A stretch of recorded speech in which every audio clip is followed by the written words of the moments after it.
Puji syukur kepada Allah yang maha baik. Saudaraku, marilah kita merenungkan sejenak kebenaran firman Tuhan berikut ini.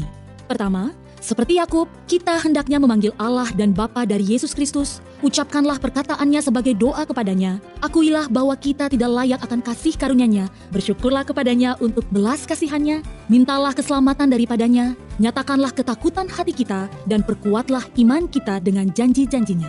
Inilah doa sejati. Kedua, jika kita telah berdosa terhadap orang lain, marilah pertama-tama kita merendahkan diri di hadapan Allah dan menemukan kedamaian dengannya. Kemudian, marilah kita merendahkan diri di hadapan mereka, meminta pengampunan dan berusaha membayar kembali kerugian yang kita timbulkan kepada mereka. Yang terpenting, kita harus berpegang teguh pada Tuhan bahwa Dia akan memberkati kita terlepas apakah orang lain akan berdamai dengan kita atau tidak. Kejadian pasal 32. Introduction. Yakub bersiap untuk bertemu Esau yang bermusuhan dengannya, dan Tuhan datang untuk bergelut dengan Yakub. Ayat 1. Mengapa malaikat-malaikat Allah menemui Yakub? Pada zaman Alkitab, malaikat seringkali ikut campur di dalam situasi yang dihadapi manusia.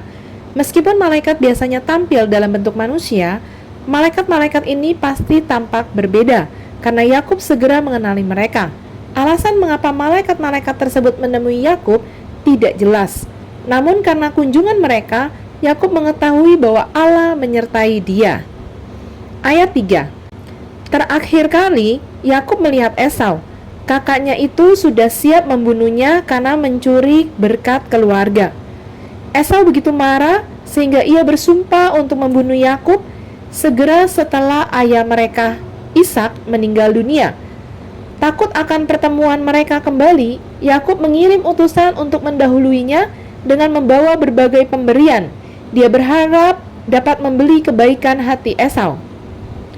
Ayat 9-12. Apa yang akan kita rasakan bila kita mengetahui bahwa kita akan bertemu dengan orang yang telah kita tipu untuk mengambil miliknya yang paling berharga? Yakub telah mengambil hak kesulungan Esau dan berkatnya. Sekarang, ia akan bertemu dengan kakaknya untuk pertama kali setelah 20 tahun. Dan dia penuh ketakutan. Walaupun demikian, dia memusatkan pikirannya dan memutuskan untuk berdoa. Ketika kita menghadapi konflik yang sulit, kita dapat lari ketakutan atau kita dapat berhenti sebentar untuk berdoa. Pendekatan manakah yang akan lebih efektif? Ayat 26. Yakub melanjutkan pergulatan tersebut sepanjang malam hanya agar diberkati. Dia tekun. Allah menginginkan ketekunan dalam setiap bidang kehidupan kita, termasuk dalam bidang rohani. Hal manakah dalam kehidupan rohani kita yang memerlukan lebih banyak ketekunan? Karakter yang kuat akan berkembang ketika kita berjuang melewati keadaan-keadaan yang sulit. Ayat 27-29. Allah memberi nama yang baru kepada banyak tokoh dalam Alkitab: Abraham, Sarah, Petrus. Nama baru mereka merupakan simbol tentang bagaimana Allah telah mengubah karakter mereka. Di sini kita melihat bagaimana karakter Yakub telah diubah.